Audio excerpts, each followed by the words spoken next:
Olá pessoal, tudo bem com vocês?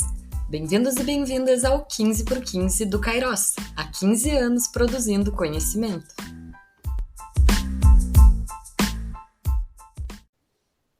Olá pessoal, tudo bem com vocês? Eu sou Miriam Alvarenga e esse é o 10º episódio do podcast 15 por 15 Kairos, há 15 anos produzindo conhecimento.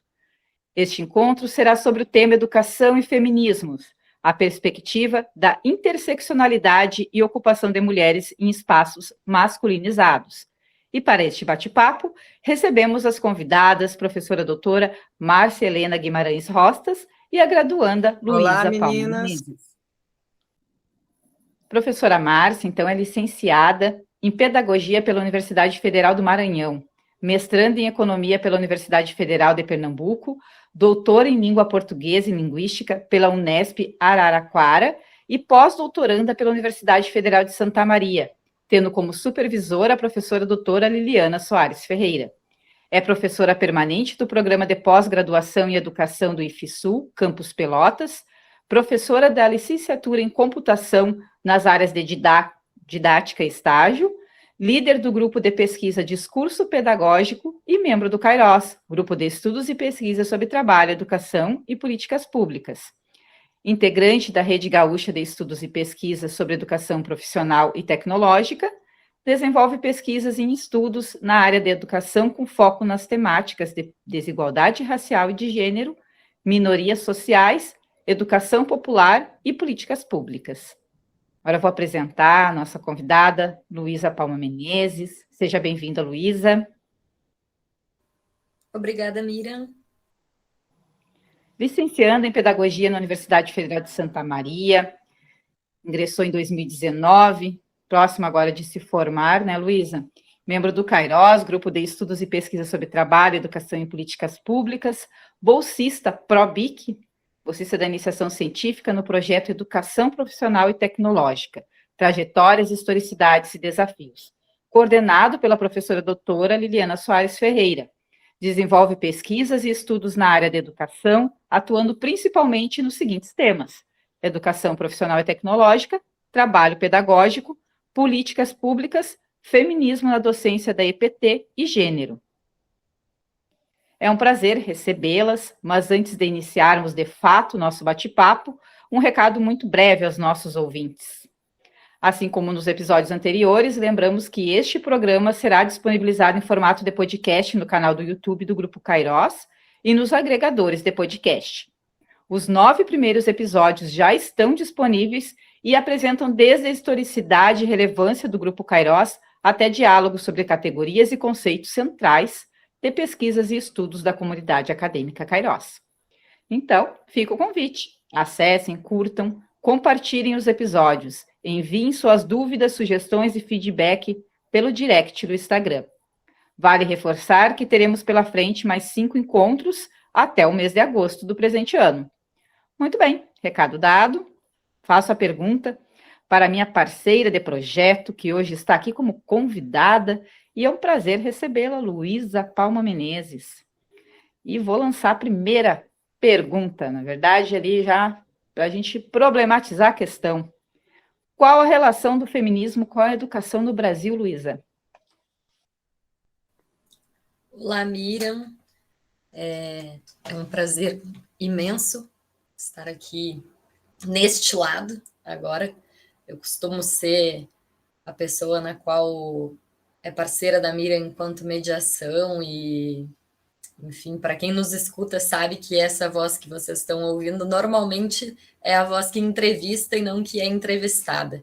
Então, eu agradeço pelo convite de poder falar sobre um tema que para mim é tão caro, e agradeço também por poder estar nessa mesa juntamente a uma pessoa que eu admiro muito e tenho como referência nos estudos relacionados a feminismo e gênero, que é a professora Márcia Rostas, do IFSU. Então, vamos à resposta dessa primeira pergunta, que é qual a relação, então, do feminismo com a educação no Brasil.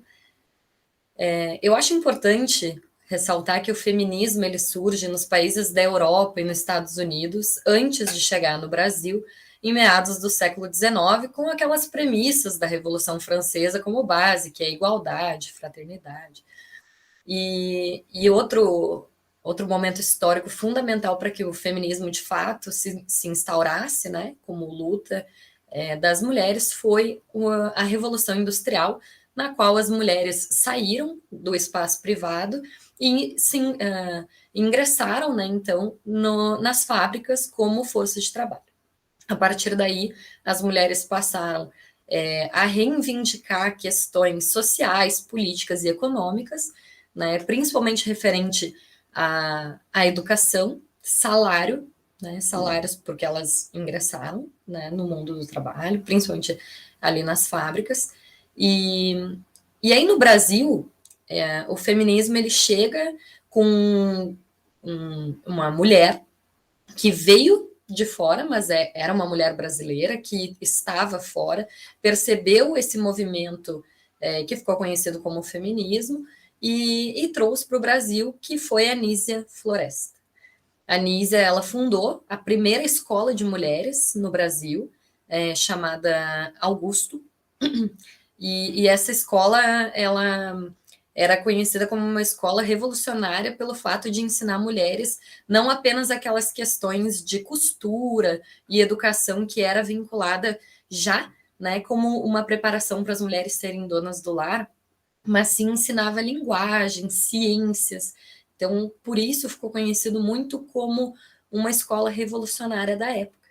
E por isso, então, a relação do feminismo com a educação no Brasil, porque ficou conhecido como feminismo de primeira onda esse momento histórico, né? E a primeira questão pautada nesse feminismo de primeira onda foi com relação à educação no Brasil, né? Trazida pela Anísia Floresta. Luísa, então eu vou fazer uma pergunta para ti e já vou pedir para a professora Márcia depois também respondê-la. Tu se autodenomina feminista? Já que tu apresentaste a questão do feminismo aqui, por favor, se tu conseguir nos falar um pouquinho de como tu se identifica, e a professora Márcia Rostas pode pegar depois também e nos responder essa questão, por favor. Essa questão ela é muito pessoal e ela é fundamental nesse momento que a gente vive aqui no Brasil, né? Que é um momento em que a gente passou por um governo neoliberal, né? Um governo no qual se escancarou, né, um feminismo distorcido e que ficou muito bem pautada essa situação na divulgação que a Boitempo fez há uns 3 meses atrás com a obra Feminismo em Disputa, que foi escrito pela Beatriz Della Costa, Camila Rocha e Esther Solano, na qual elas apresentaram que mulheres, vamos dizer assim, evangélicas, né, foram entrevistadas, elas apresentam dados na obra, e que elas tinham por referência de mulheres feministas a Damares, a Michele Bolsonaro. Então, realmente é um feminismo que está em disputa, né? Porque o que é esse feminismo? Como que as pessoas se reconhecem feministas a partir de qual feminismo se entende, né? Então, eu pondero essas questões para poder responder se eu me considero e se eu sou uma mulher feminista. Eu afirmo que sim, eu sou uma mulher feminista, mas eu sou uma mulher feminista que entende o feminismo através do marxismo, né? Eu sou uma feminista marxista, na qual entende que o materialismo histórico dialético é fundamental para descrever a luta anticapitalista, que é também a luta das mulheres. Então, assim, eu entendo, né, que eu posso me intitular feminista. Professora Márcia.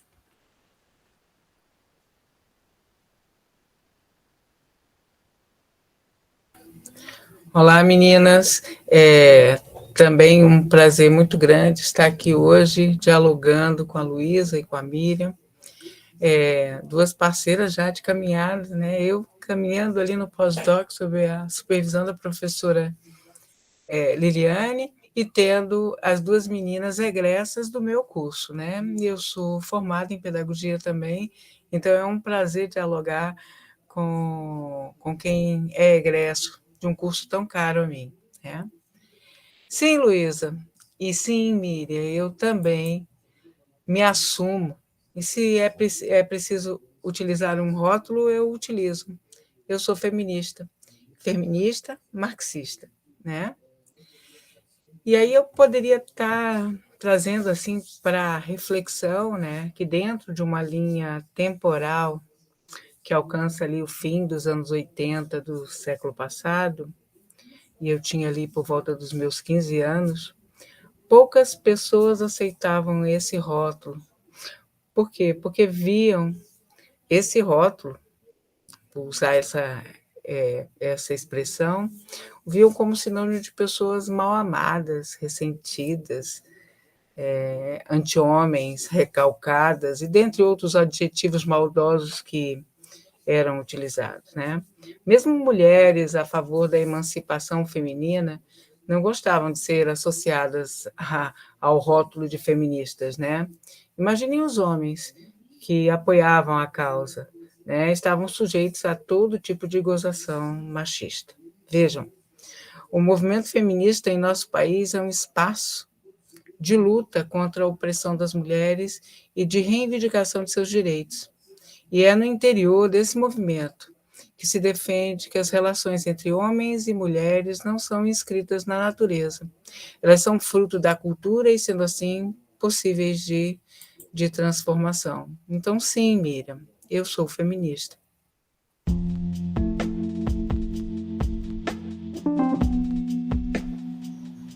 Podcast 15x15 Cairós. Diálogos para além dos muros da universidade. Um programa do Cairós, Grupo de Estudos e Pesquisas sobre Trabalho, Educação e Políticas Públicas da Universidade Federal de Santa Maria.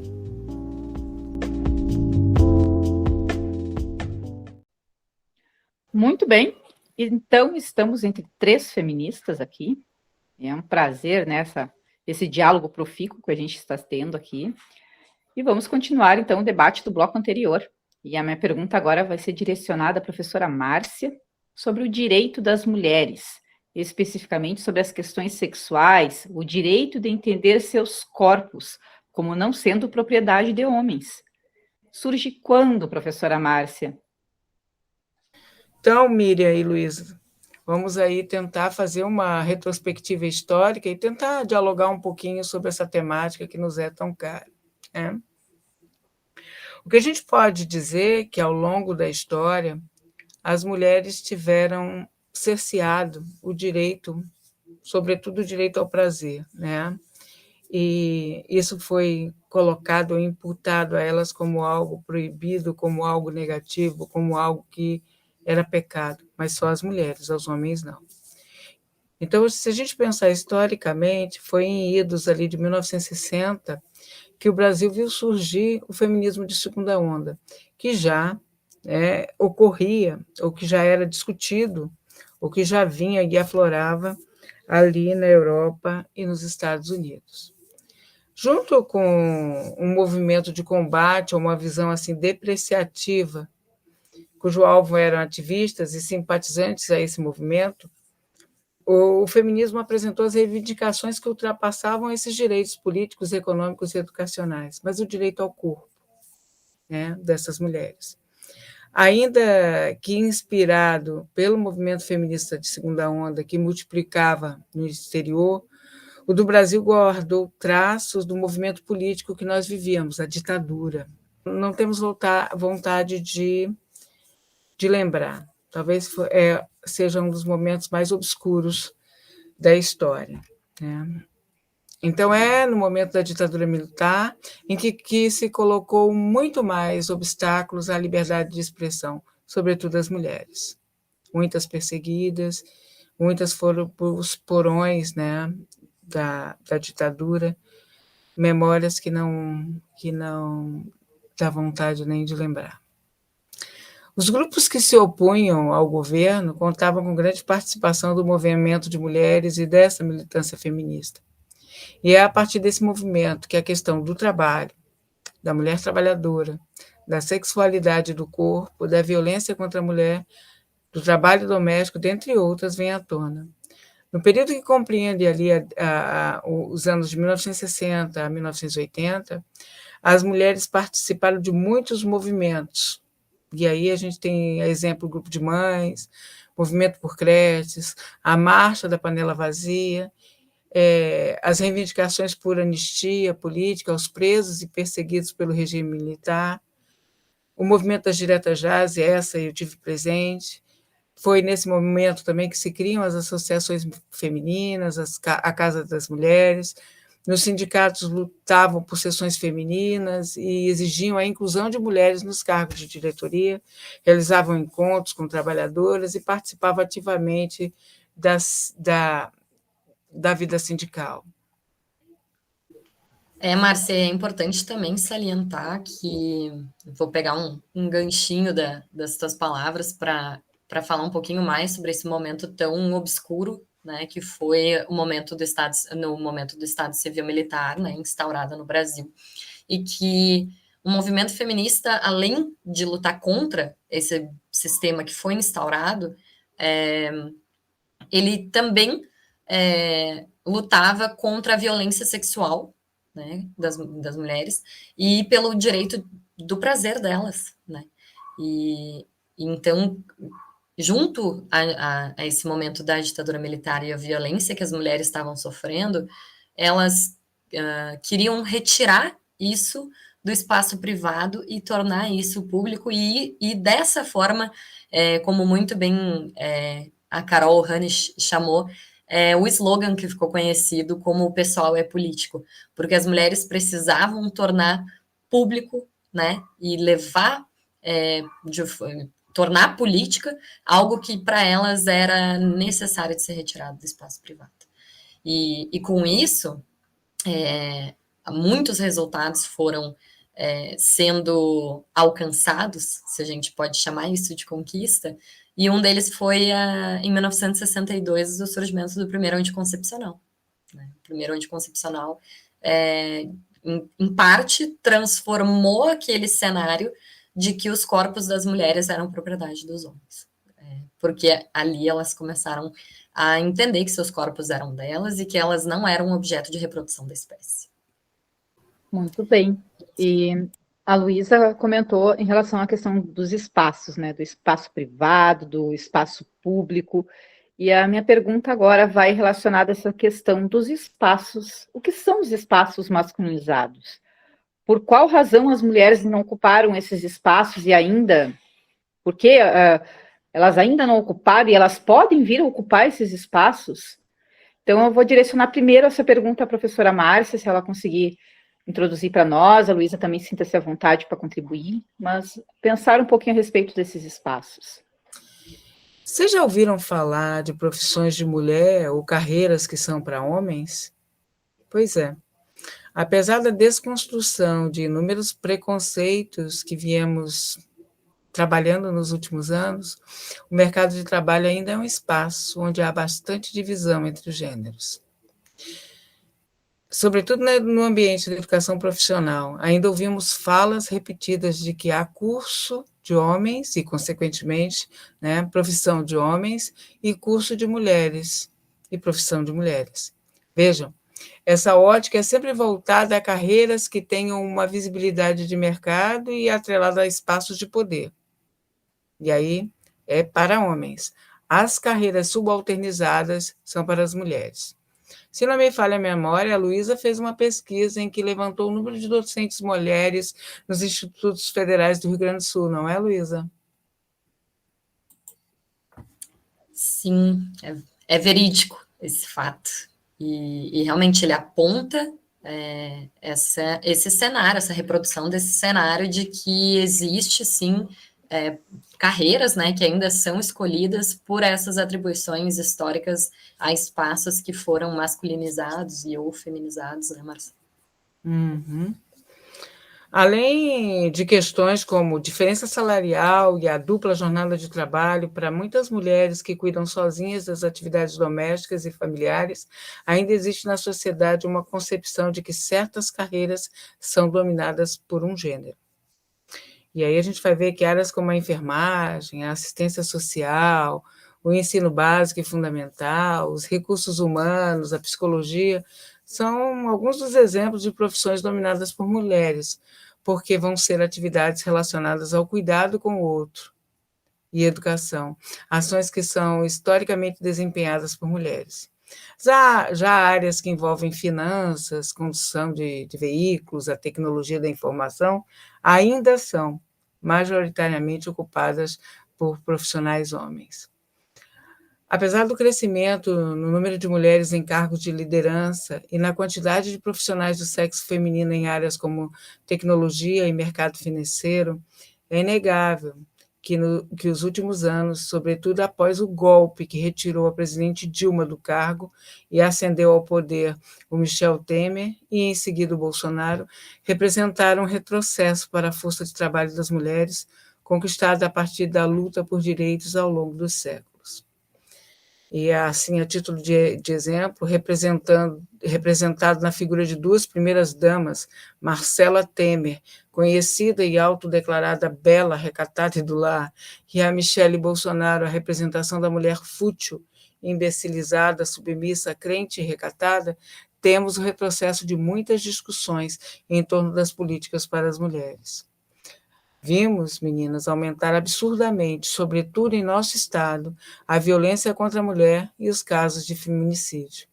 A extrema-direita, trazendo costumes de viés conservador, sexista, xenofóbico, racista, entre outras coisas mais. E, por fim, a mulher deve e precisa vir a ocupar espaços em pé de igualdade com os homens, mas a saída para isso está na educação. O que vemos, infelizmente, decorre sobretudo em índices em escala de decadência de acesso, permanência e êxito de mulheres que enfrentam o trabalho doméstico como um dos pesos a ser vencido, a fim de serem autorizadas a ingressar no mercado de trabalho formal, o enfrentamento de jornadas duplas e até triplas de trabalho. Márcia, eu vou tentar contribuir um pouco nessa tua fala, porque ela me instiga muito, né? E como estudante de pedagogia, nós três aqui, né? A Márcia já formada, a Miriam também estudante de pedagogia, a gente sabe bem que essa é uma das áreas que, se existe o masculinizado, existe o feminizado, né? E a pedagogia foi feminizada, como muito bem explica a Silvia Iannoulas, uma argentina, que criou a categoria de feminilização e feminização, que, assim, explicando de forma breve, feminilização é um aumento do número, da quantidade de mulheres numa determinada profissão, numa determinada área. E, concomitante à feminilização, ocorre a feminização, que é quando essa área toma, então, características femininas, né? Que é o que a Márcia explicou. A pedagogia é uma área feminina, majoritariamente feminina. Então, ela foi feminizada, né, historicamente. E o que acontece? Essa vinculação que se tem da pedagogia, né, e do ensino foi vinculado com a extensão do trabalho doméstico, né? Aquela, como a Márcia muito bem explicou, do cuidado. Então, essa vinculação de que a mulher cuida, que ela é maternal, né, surge junto ao debate da feminização e feminilização do magistério no Brasil lá no século XIX, né? E que é importante fazer esse resgate histórico, porque só no século XX vai ter uma naturalização de que as mulheres, beleza, elas podem e elas devem ser a maioria nessa área aí da educação básica. Beleza, elas são maioria na educação básica, como professoras, elas têm o dom, a missão de ensinar as palavras que foram atribuídas, né, socialmente para as mulheres, de que missão é aquilo que a sociedade coloca na gente. Elas têm a missão de cumprir, né? Uma pegada meio católica, vamos dizer assim. Sim. E vocação é o dom, né? Nasceu, Deus deu, né? Então, as mulheres nasceram com o dom, com a vocação. E aí é interessante, porque são anos de estudo né? Não é uma vocação, não é um dom, são estudos, muito estudo. Hoje, o pedagogo é profissão, né? Exato, são Não é 4 anos e meio que a gente tem de formação. Então, não é uma vocação, é muito estudo, é muita ciência, né? com certeza. E no século XX, só no século XXI, então eu falei do processo de feminilização lá do século XIX, no século XX surge o debate da dupla jornada de trabalho. Porque o que aconteceu? As mulheres viraram maioria na docência da educação básica. E elas ainda seguiram reproduzindo o trabalho doméstico, né, que seguiu sendo o trabalho delas, como muito bem explica Federich no ponto zero da Revolução. Né? E aí o que acontece historicamente quando se vincula, e muito bem explicou a Guacira Lopes Louro, quando ela chamou de magistério domesticidade. Né? Porque o que acontece? Ao passo que as mulheres entram nesse espaço, os homens saem. E o que acontece? Configura-se assim um espaço de divisão sexual do trabalho, né? E essa reverberação do sexismo fazendo com que o salário despenque, né, quando as mulheres são maioria. E aí os homens, ao se retirar, tornam esse espaço feminilizado e feminizado, mas com o salário cada vez mais baixo. E aí, sabe, Luísa, só para finalizar aí tua linha de raciocínio, me veio aqui à cabeça, e aí me lembrando lá o início do meu ingresso no mercado de trabalho, né, trabalhando em escolas, de como, né, essa visão de que é um sacerdócio que muitos pais, sobretudo nas escolas particulares, né, jogam os seus filhos para a criação das professoras. Né? As crianças vão para a escola muitas vezes, as pequenininhas, né? Muitas vezes com a fralda que passou a noite, né? Sem a escovação dos dentes, né? Foram episódios que eu vi durante a minha formação que me assustaram, né? Porque os pais jogam para a escola, né, a responsabilidade de criar seus filhos. E vou ter que comentar rapidinho em cima. E mais ainda, quando joga para a escola, joga para a professora que é mulher. Né? E quando a criança vai à escola. Claro, o homem, nem eles querem homem na escola, né? E quando tem, e aí entra uma questão que é muito complexa, que é quando a criança vai à escola e ela está com piolho, ou ela está com a fralda dormida, né? Vamos chamar assim.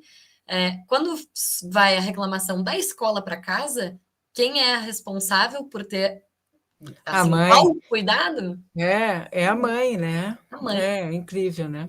E aí vão as duplas, triplas e jornadas que a mulher enfrenta no seu dia a dia. Então, para o nosso último bloco, nós vamos resgatar um pouquinho do que as nossas convidadas falaram agora no finalzinho, sobre a questão de desqualificar pelo simples fato de serem mulheres, pela questão de discriminação, da violência, e, por conseguinte, vou pedir para vocês falarem um pouquinho também, enquanto feministas, né, que nos autodenominamos aqui, falar especificamente sobre o feminismo interseccional.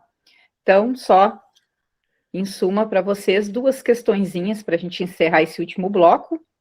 A gente falar um pouquinho mais sobre essas mulheres que são discriminadas, sofrem violências, estão desqualificadas pelo simples fato de serem mulheres, e falar um pouquinho mais sobre o feminismo interseccional. Então, vou direcionar primeiro a Luísa e depois, professora Márcia, sinta-se à vontade. Bom, Miriam, obrigada pela pergunta. O feminismo interseccional, ou os feminismos, né, como se denomina atualmente, né, é um debate muito recente. Né, ele surge na terceira onda do movimento feminista, no qual, se parar para pensar, ele faz muito sentido ao entender que são indissociáveis o tripé classe, raça e gênero. E a Angela Davis trabalha sobre isso no livro Classe e Raça, Mulheres, Classe e Raça, acho que não lembro agora perfeitamente o título, mas me perdoem quem está nos ouvindo. Mas então, e aí, ao passo que o feminismo interseccional, ele compreende que esse tripé é indissociável, ele também não hierarquiza as opressões. Ele entende que pela historicidade existe, sim, hierarquias, né, em que uma mulher branca tem uma luta, uma mulher negra é outra luta, né? Uma mulher negra, pobre, é uma luta completamente diferente de uma mulher branca pobre, né? Ou uma mulher branca rica de uma mulher preta que muito dificilmente vai ser rica, né? Como a gente conhece. Então, eu, por entender o feminismo a partir do marxismo, o debate sobre o feminismo interseccional ele é muito recente, mas para mim ele é calcável.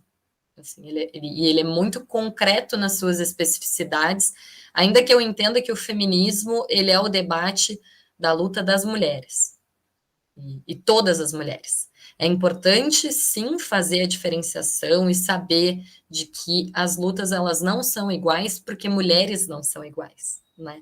A Miriam é diferente de mim, a Márcia é diferente de mim, assim como a Márcia é diferente da Miriam, e que as nossas ouvintes são diferentes umas das outras, né? E a gente entende esse pluralismo de que mulher não pode ser no singular, né?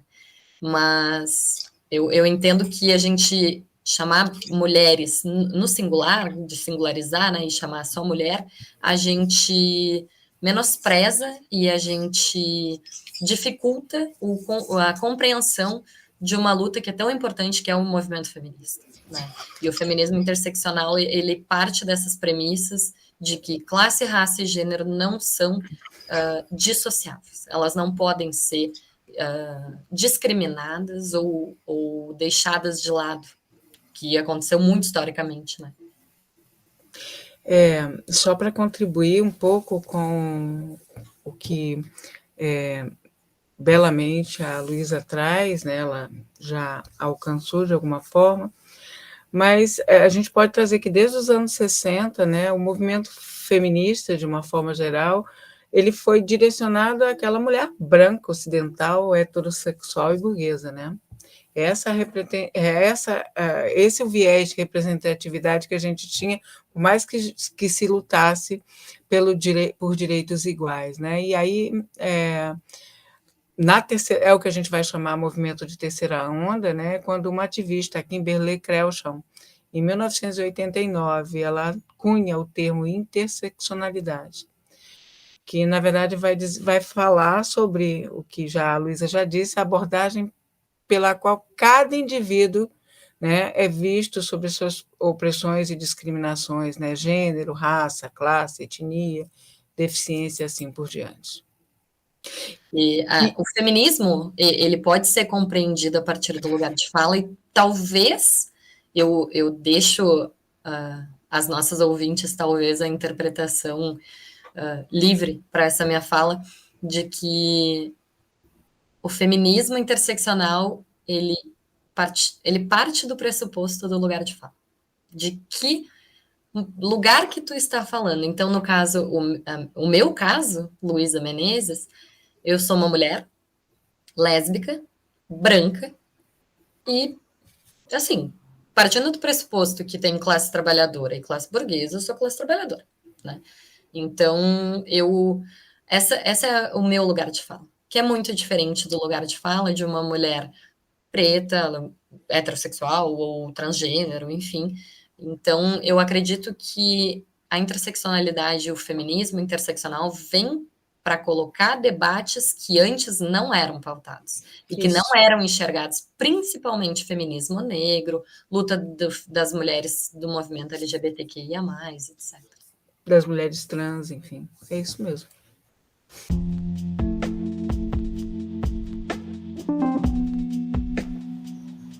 Podcast 15x15 Kairos. Diálogos para além dos muros da universidade. Um programa do Kairos, Grupo de Estudos e Pesquisas sobre Trabalho, Educação e Políticas Públicas da Universidade Federal de Santa Maria. Este foi o 9º episódio do podcast 15x15 Kairos, há 15 anos produzindo conhecimento. Apresentamos a vocês um pouco sobre a temática educação e feminismos, a perspectiva da interseccionalidade e ocupação de mulheres em espaços masculinizados, com as convidadas Márcia Rostas e Luísa Menezes.